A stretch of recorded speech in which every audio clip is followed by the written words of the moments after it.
बताने के लिए, आपसे कुछ जानने के लिए। मैं डॉक्टर विक्रमजीत सिंह हूँ। मैं डॉक्टर प्रदीप की सर की टीम में ही एक कंसल्टेंट सर्जन हूँ। तो आज हम दोनों मिलके ही ये सेशन कंडक्ट करेंगे। तो मैं भी सर की टीम में consultant orthopaedics and joint replacement surgeon हूँ शेल्बी हॉस्पिटल मोहाली में।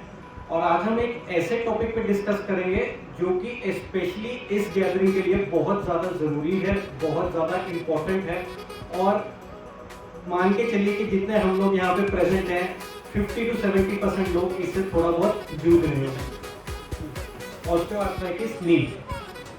तो सबसे पहले नॉर्मल घुटने के बारे में बात करेंगे।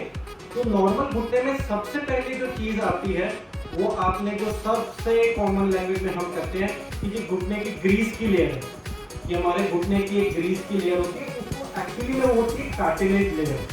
जो हमारे दो पैरों की हड्डियां होती हैं, एक ऊपर वाली एक नीचे वाली, जहाँ पे घुटने का जोड़ होता है, उसके ऊपर हड्डियों के ऊपर एक कार्टिलेज की लेयर होती है, ग्रीस की लेयर होती है, जो कि काफ़ी स्मूथ सरफेस होती है। तो वही एक स्मूथ फंक्शन में हेल्प करती है हमारे। उसके बाद साइनोवियल फ्लूइड, जो आसपास जो कॉमन लैंग्वेज हम कहते हैं कि गोटच पानी भरा हुआ है, तो वो जो पानी भरा हुआ है वो एक्चुअली में नॉर्मल होता है। जो आसपास हमारे घुटने में टिश्यू होते हैं वो थोड़ा सा पानी रिलीज करते हैं, जो ल्यूब्रिकेट जैसे इंजन ऑयल होता है वैसे वो एक तरह से घुटनों का ऑयल है। उसके बाद हेल्दी जो हमारी कार्टिलेज होती है और जो जॉइंट सरफेस होती है वो मूव करती रहती है, हम चलते फिरते रहते हैं। नेक्स्ट पेज लीजिए। तो कमिंग टू ऑस्टियोआर्थराइटिस, ये इंग्लिश में है लेकिन हम एक इंटरेक्टिव उसमें रखेंगे कि ऑस्टियोआर्थराइटिस क्या होता है। कि जैसे अगर हम इसको सरल भाषा में करना चाहें कि हमने बाइक ली है, बाइक में शॉक अब्जॉर्बर है, होना शुरू होगा। Next please. तो ये जो हमारा ऑस्टियोआर्थराइटिस है ये सारी चीजों पे अफेक्ट करता है।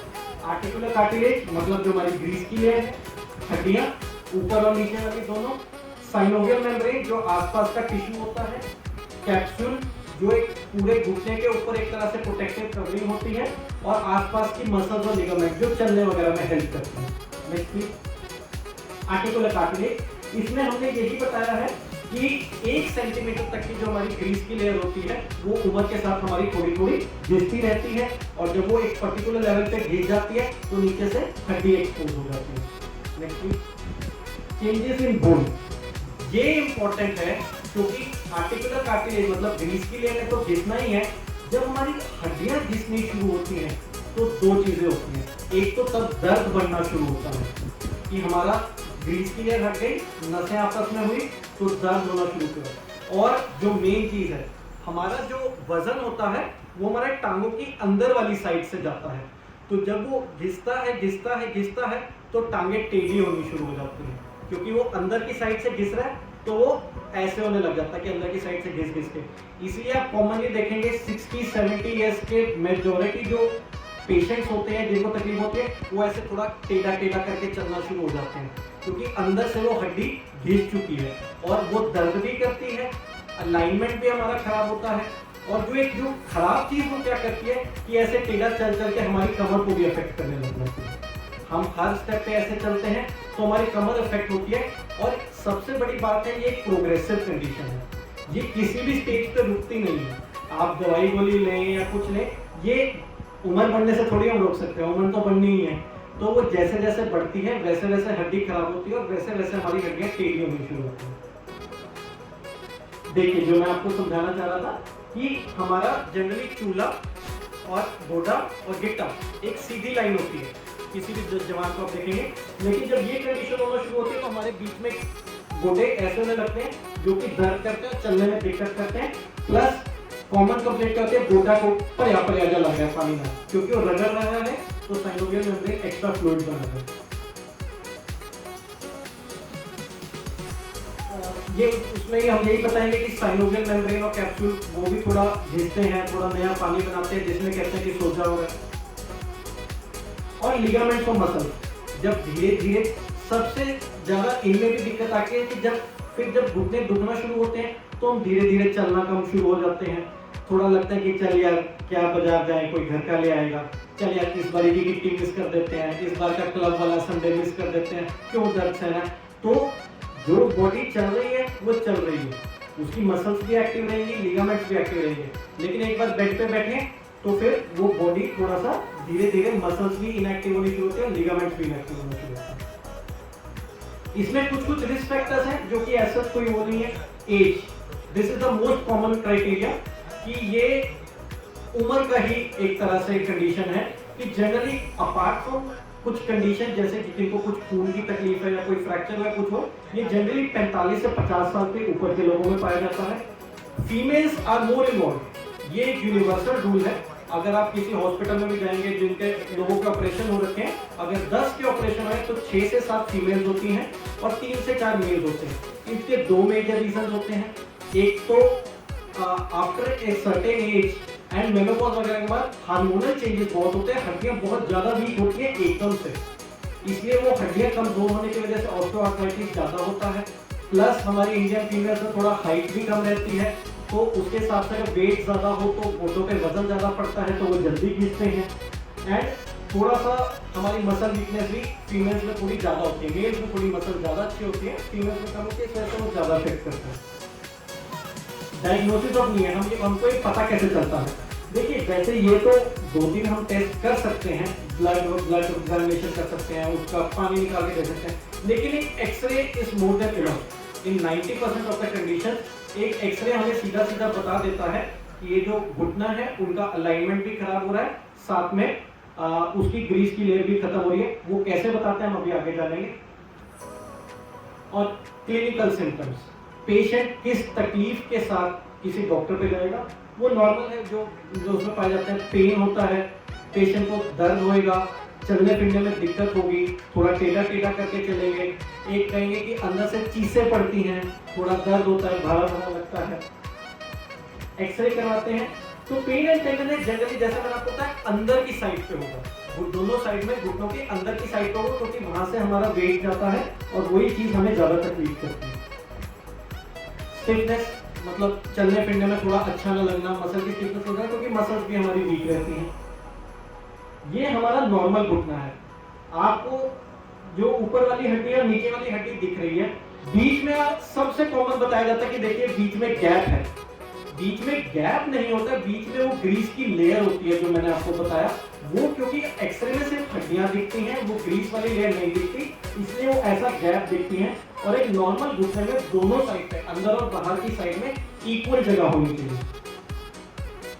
देखिए अब जैसे जैसे वो कंडीशन बढ़ रही है, अंदर की साइड पे वो गैप कम हो रहा है।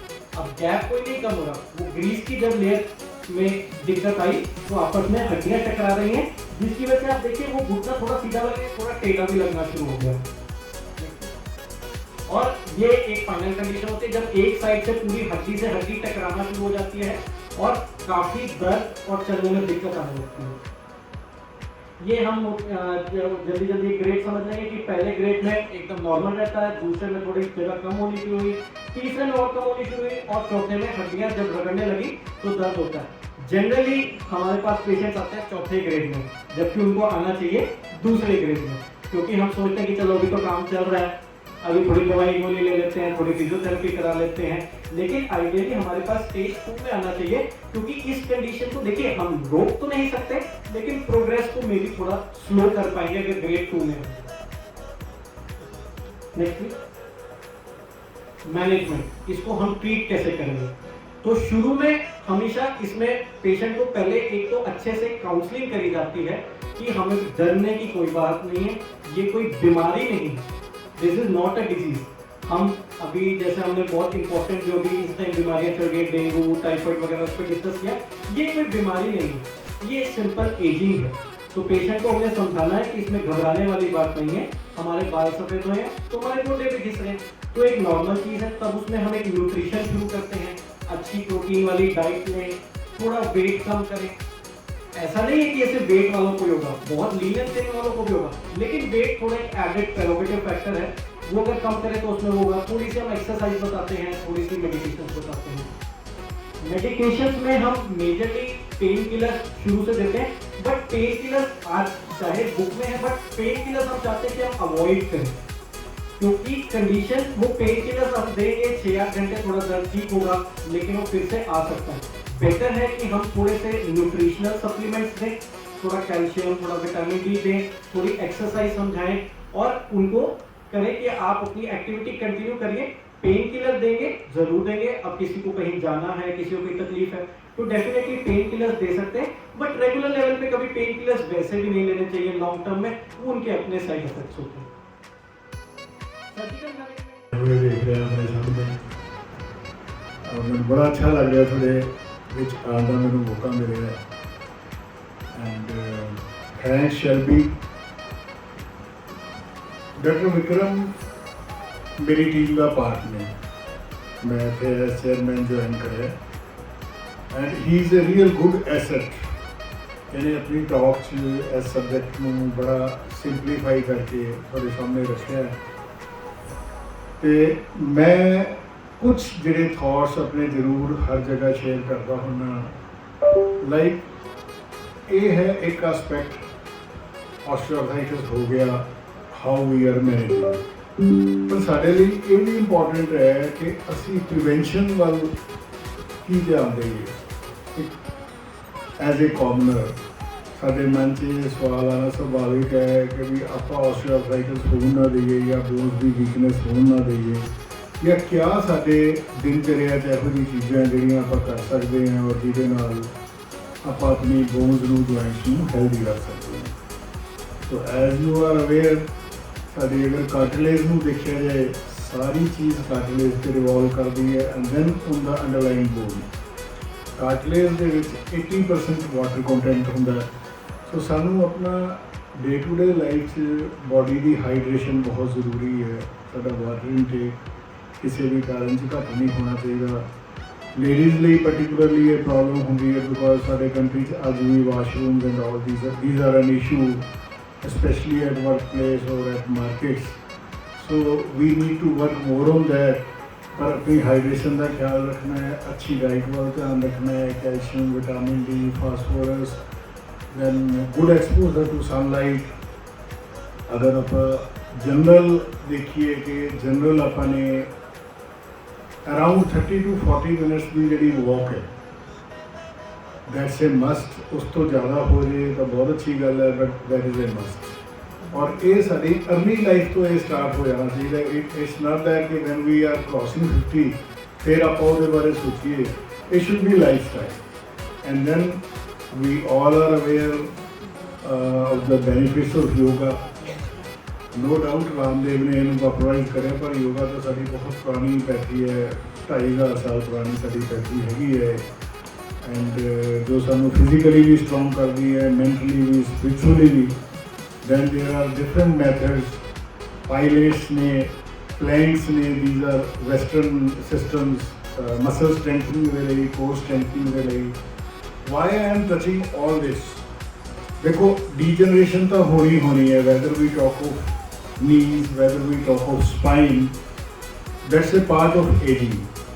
But if our bones, if our muscles, they are strong, तो वो जो इफेक्ट है वो सारी बॉडी पे नहीं आएगा। सारी pain tolerance, pain like pain की एक्सैप्टेंस या पेन की टॉलरेंस बहुत बेटर हो जाएगी। जो मेरे मसल स्ट्रॉन्ग ने तो मैनू बहुत जल्दी किसी भी तरह की इंटरवेंशन की, चाहे जिदा डॉक्टर साहब ने दसिया भी हाई टिबियल ऑस्टियोटमी है, यूनिकंडाइलर है, टोटल नी रिप्लेसमेंट है, एटलीस्ट मैं उन्होंने 5-7 साल होर डिले कर सकता। और ये भी हो सकता है कि मैंने वो जरूरत ही ना पड़े। So these aspects I will emphasize कि there is no shortcut to a healthy life style, healthy diet, healthy habits. जिदा कह लो कि नियम के नाल आपां लाइफ चलाइए, नियम नाल आपां खाना पीना, बैलेंस डाइट, एक्सरसाइज, वॉक, ये सारा रखिए तो वो साढ़े बोन्स के जॉइंट्स बिल्कुल अच्छे हेल्दी रहेंगे। बाकी थोड़ा नी रिप्लेसमेंट के बारे पर्टिकुलरली मैं 2-3 चीज़ां थोड़े नाल हाईलाइट करना चाहूँगा। अज एक रॉबर्ट्स नूं लैके it's only for those cases who need knee replacement. Roberts के बारे बड़ा हाइप है कि जी रोबोटिक सर्जरी करवाओ, इट्स ऑल ए हाइप। तुसी देखो जो आप अपने घर लिए जाना होंगे, आप अपने वर्क प्लेस तो चलते हैं, कितने भी चलते हैं, तो सानू गूगल ड्राइव लगाने की लोड़ नहीं है कभी भी। आपको पता है किहड़े रस्ते से जाना है। ये सिर्फ ਜ਼ਿਆਦਾ ਵਰਕ ਪ੍ਰੋਕਿਓਰ ਕਰਨ ਲਈ ਜਿਹੜੇ ਯੰਗਰ ਸਰਜਨਸ ਨੇ ਉਹ ਜ਼ਿਆਦਾ ਰੌਲਾ ਪਾਉਂਦੇ ਆ ਜਾਂ ਉਹ ਹਸਪੀਟਲਸ ਜਿਹੜੇ ਚੱਲਦੇ ਨੇ ਜਿਹੜੇ ਵਰਲਡ ਓਵਰ ਤੁਸੀਂ ਦੇਖੋਗੇ ਹਾਈ ਵੋਲਿਊਮ ਸਰਜਨਸ ਜਾਂ ਹਾਈ ਵੋਲਿਊਮ ਹਸਪੀਟਲਸ ਕੋਈ ਰੋਬੋਟ ਯੂਜ਼ ਨਹੀਂ ਕਰਦਾ because it is not cost effective. ਇਹ ਕਈ ਕਰੋੜ ਦਾ ਸਿਸਟਮ ਹੈ, ਇਸ ਮਾਰਕੀਟ ਡਰਿਵਨ, ਤਾਂ ਉਹਦੀ ਕਾਸਟ ਤਾਂ ਫਾਈਨਲੀ ਪੇਸ਼ੈਂਟ ਨੂੰ ਹੀ ਬੀਅਰ ਕਰਨੀ ਪੈਣੀ ਹੈ। 50,000 ਤੋਂ ਲੱਖ ਰੁਪਏ ਐਕਸਟਰਾ ਲੱਗ ਜਾਂਦਾ ਹੈ। ਐਂਡ ਤੁਸੀਂ ਸਟੱਡੀਜ਼ ਨੇ, ਇੱਕ ਆਸਟ੍ਰੇਲੀਅਨ ਸਟੱਡੀ ਹੈਗੀ ਹੈ ਰੀਸੈਂਟਲੀ ਆਈ ਹੈ, 14,000 ਕੇਸਿਸ ਉਹਨਾਂ ਨੇ ਕੰਪੇਅਰ ਕਰੇ ਹੈ done with robotic system and non robotic ਜੋ ਕਨਵੈਨਸ਼ਨਲ ਹੈ and the results are better with the conventional system. Whatever these people are talking robot ਦੇ ਨਾਲ ਵਧੀਆ ਅਲਾਈਨਮੈਂਟ ਹੈ ਇਹ infection rate and early revision rate ਦੋਨੋਂ ਚੀਜ਼ਾਂ ਘੱਟ ਹੈ ਵਿਦ ਦੀ ਕਨਵੈਨਸ਼ਨਲ ਸਿਸਟਮ ਕਿਉਂਕਿ ਕਨਵੈਨਸ਼ਨਲ ਸਿਸਟਮ 'ਚ ਆਪਾਂ ਅੱਖਾਂ ਦੇ ਸਾਹਮਣੇ ਕਰ ਰਹੇ ਹਾਂ। ਨੀ ਜੁਆਇੰਟ ਜਿਹੜਾ ਵੱਡਾ ਜੁਆਇੰਟ ਹੈ ਸਾਡੇ ਸਾਹਮਣੇ ਪਿਆ ਵੈਨ ਵੀ ਆਰ ਆਪਰੇਟਿੰਗ ਜਦ ਅਸੀਂ ਕੱਟ ਲਗਾਉਂਦੇ ਹਾਂ ਸਾਡੇ ਸਾਹਮਣੇ ਪਿਆ ਤੇ ਜੇ ਮੈਨੂੰ ਅੱਖਾਂ ਨਾਲ ਨਹੀਂ ਨਜ਼ਰ ਆ ਜਾਏਗਾ ਤੇ ਰੋਬੋਟ ਕੋਈ ਮੇਰੇ ਨਾਲੋਂ ਬੈਟਰ ਕੰਮ ਕਰ ਲਏਗਾ ਉਹਦੇ ਨਾਲ। ਰੋਬੋਟ ਨੂੰ ਤਾਂ ਤੁਸੀਂ ਜਦ ਕਮਾਂਡ ਦੇਤੀ ਵੇਰੀਏਸ਼ਨਸ ਹੁੰਦੀਆਂ ਨੇ ਐਨਾਟਮੀ 'ਚ ਕਈ ਵਾਰ ਕੋਈ ਵੈਸਲ ਜਾਂ ਕੋਈ ਮੇਜਰ ਨਰਵ ਬੋਨ ਦੇ ਨਾਲ ਐਡਹੈਰੈਂਟ ਹੈ ਅੰਦਰੋਂ ਫਾਈਨਿੰਗ ਪਹਿਲੇ ਤਾਂ ਪਤਾ ਨਹੀਂ ਹੁੰਦੀ। ਜੇ ਤੁਸੀਂ ਰੋਬੋਟ ਨੂੰ ਫੁੱਲ ਕਮਾਂਡ ਦੇਤੀ ਉਹਨੇ ਤਾਂ ਕੱਟ ਕੇ ਸਾਰਾ ਕੁਝ ਪਾਰ ਮਾਰਨਾ। We know cases where arteries have been damaged or ਉਹਨਾਂ ਲਈ ਕੋਈ ਹੋਰ ਸਰਜਰੀ ਕਰਨੀ ਪਈ ਰੋਬੋਟਸ ਦੇ ਵਿੱਚ। ਸੋ ਮਤਲਬ ਉਹਦਾ ਕੋਈ ਉਹ ਐਕਸਟਰਾ ਐਡਵਾਂਟੇਜ ਨਹੀਂ ਹੈਗਾ। ਸੋ ਜਿਹੜੀ ਕਨਵੈਨਸ਼ਨਲ ਸਰਜਰੀ ਹੈ it is as good. Second part ਮੈਂ ਚਾਹੁੰਦਾ ਸੀ ਕਿ ਤੁਹਾਨੂੰ ਇੰਪਲਾਂਟਸ ਦੇ ਬਾਰੇ ਦੱਸਾਂ। ਜਿਹੜੇ ਨਾਰਮਲ ਕੋਬਾਲਟ ਕ੍ਰੋਮੀਅਮ ਇੰਪਲਾਂਟਸ ਨੇ they are gold standard Johnson ਵਾਲੇ ਬਣਾਉਂਦੇ ਹੈ ਡੈਟੂ ਨਾਮ ਤੋਂ ਸਮਿਥ ਮੈਕਸੀ ਕੰਪਨੀ ਬਣਾਉਂਦੀ ਹੈ। ਪਰ ਦੈਨ ਅੱਜ ਕੱਲ੍ਹ ਇੱਕ ਗੋਲਡ ਇੰਪਲਾਂਟਸ ਵੀ ਆਉਂਦੇ ਨੇ ਜਿਹਨਾਂ 'ਚ ਮੋਸਟਲੀ ਜ਼ਰਕੋਨੀਅਮ ਇੱਕ ਐਡੀਸ਼ਨਲ ਐਲੀਮੈਂਟ ਹੁੰਦਾ ਹੈ ਉਹ ਪਾਇਆ ਹੁੰਦਾ ਹੈ। ਉਹਦੇ ਨਾਲ ਦੇ ਕਲੇਮ ਕਿ ਇਹਦੀ ਜਿਹੜੀ ਵੀਅਰ ਐਂਡ ਟੀਅਰ ਹੈ ਅੱਜਕੱਲ੍ਹ ਤੇ ਆਰਟੀਫਿਸ਼ੀਅਲ ਪਾਰਟ ਹੈ ਉਹ ਘਟ ਜਾਂਦੀ ਹੈ ਦੇ ਕਲੇਮ ਇਟ। ਲੇਕਿਨ ਅਰਲੀ ਸਟੱਡੀਜ਼ ਜੋ 12 ਸਾਲ ਦੀਆਂ ਆਈਆਂ ਨੇ practical like in those cases who have been operated with these newer implants gold and oxinium ਉਹ ਕਿਤੇ ਸਪੋਰਟ ਨਹੀਂ ਕਰ ਰਹੀਆਂ ਇਸ ਗੱਲ ਨੂੰ ਕਿ ਇਹ ਲੌਂਗ ਲਾਸਟਿੰਗ ਨੇ। ਦੇ ਆਰ ਕਲੇਮਿੰਗ ਕਿ ਸਾਡੇ 30-35 ਸਾਲ ਚੱਲਦੇ ਹੈ ਬਟ ਜਿਹੜੇ ਕਨਵੈਨਸ਼ਨਲ ਨੀਡਸ ਨੇ they are already there in the market for last 40 years and ਜਿਹੜਾ ਮੈਨੂੰ ਯਾਦ ਹੈ ਮੈਂ 94 'ਚ ਪਹਿਲੀ ਵਾਰ ਗੋਡਾ ਚੇਂਜ ਕਰਿਆ ਸੀ ਹੁਣ 30 ਇਅਰਸ ਹੋ ਗਏ ਉਹ ਅੱਜ ਵੀ ਸਰਵਾਈਵ ਕਰ ਰਿਹਾ ਜਿਹੜਾ ਕਿ ਨਾਰਮਲ ਔਰ ਉਸ ਟਾਈਮ 'ਚ ਕੋਈ ਟੈਕਨੋਲੋਜੀ ਵੀ ਆਪਣੀ ਇੰਨੀ ਅੱਛੀ ਨਹੀਂ ਸੀ ਜਿੰਨੀ ਅੱਜ ਹੈਗੀ ਹੈ। ਸੋ ਉਹ 30 ਸਾਲ ਮੇਰਾ ਅੱਜ ਵੀ ਚੱਲ ਰਿਹਾ ਵਿਚ ਨਾਰਮਲੀ ਵੀ ਸੇ ਕਿ 15 ਤੋਂ 20 ਸਾਲ ਦੀ ਲਾਈਫ ਹੁੰਦੀ ਹੈ। ਸੋ ਐਸਾ ਕੁਝ ਨਹੀਂ ਹੈ ਬਟ ਮਾਰਕੀਟ 'ਚ so many things are market driven. So it is we leave it to your judgement. ਜੇ ਤੁਸੀਂ ਚਾਹੁੰਦੇ ਹੋ ਵੀ ਗੋਲਡ ਦਾ ਪਾਉਣਾ ਹੈ ਲਾਈਕ ਜਿਹਨੂੰ ਜ਼ਰੂਰਤ ਹੈ ਗੋਲਡ ਪ੍ਰੀਮੀਅਮ ਸਭ ਕੁਝ ਸਾਡੇ ਕੋਲ ਅਵੇਲੇਬਲ ਹੈ ਲੇਕਿਨ ਕੋਈ ਡਾਟਾ ਉਹਨੂੰ ਸਪੋਰਟ ਨਹੀਂ ਕਰਦਾ ਜਿਹੜਾ ਇਹ ਕਹੇ ਐਕਚੁਅਲ ਡਾਟਾ। ਕੰਪਨੀ ਵਾਲੇ ਕਹੀ ਜਾਂਦੇ ਜੀ ਮੇਰਾ 30 ਸਾਲ ਚੱਲੂਗਾ 40 ਸਾਲ ਚੱਲੂਗਾ ਉਹਨਾਂ ਦਾ ਮਾਲ ਵੇਚਣਾ ਉਹਨਾਂ ਨੇ ਨਵੀਂ ਚੀਜ਼ ਲਿਆਉਣੀ ਹੈ। So these are the things. ਬਾਕੀ ਉੱਤਰ ਮਾਲਕ ਤੁਸੀਂ ਉਹ ਕਰੋ ਤਾਂ ਬੜੀ ਸੋਹਣੀ ਇਹਨਾਂ ਨੇ ਟਾਕ ਦਿੱਤੀ ਤੇ ਕੋਈ ਵੀ ਕੁਐਸਚਨ ਤੁਹਾਡੇ ਹੋਣ ਵਿਲ ਲਵ ਟੂ ਆਨਸਰ।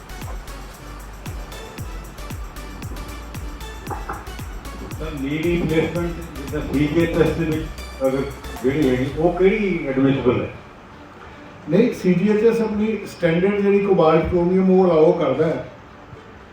ਜਿਹੜੇ ਇੰਪੋਰਟਡ ਇੰਪਲਾਂਟਸ ਹੈਗੇ ਨੇ ਡੈਪਿਊ ਦੇ ਜੌਨਸਨ ਦੇ ਜਾਂ ਸਮਿਥ ਮੈਕਸੀ ਦੇ allow it.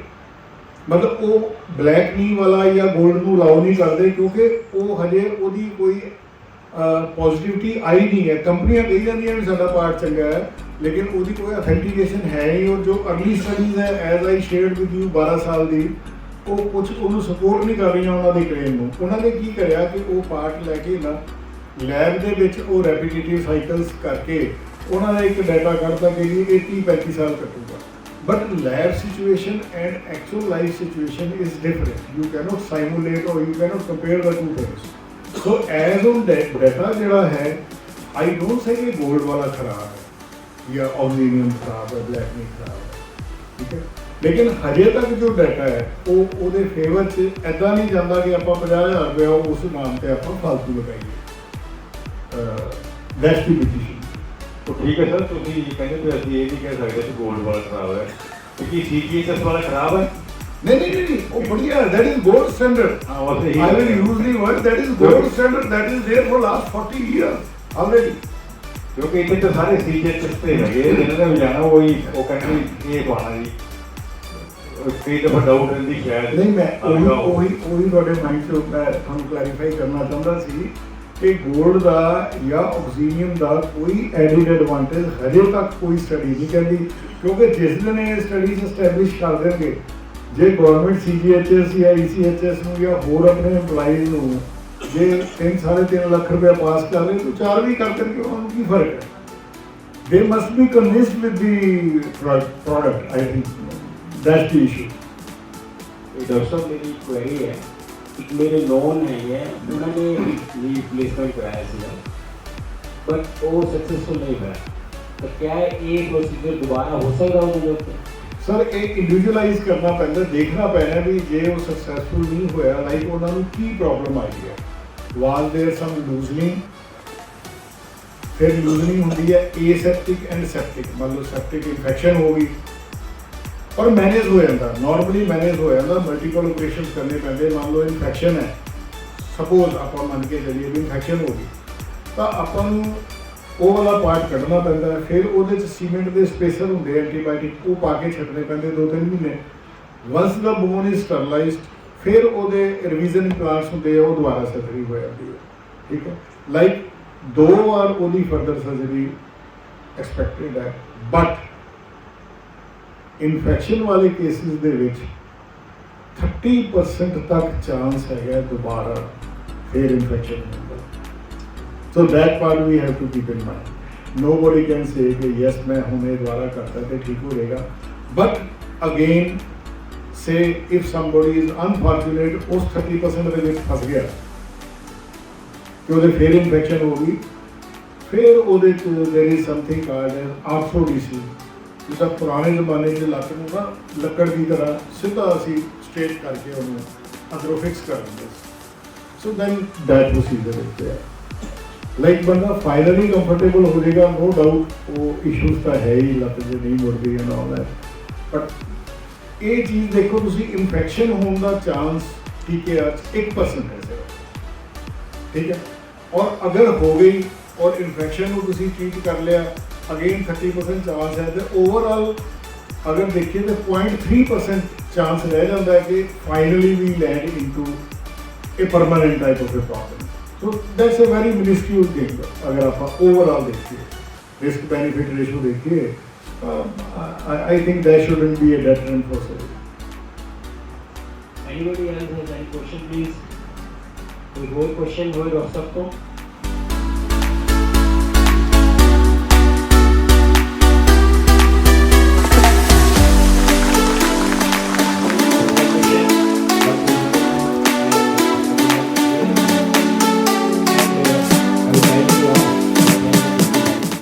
I am grateful to Dr. Jismi Singh and Dr. Pradeep Agarwal for giving us a very useful presentation on dengue, malaria, general medicine diseases and ortho problems.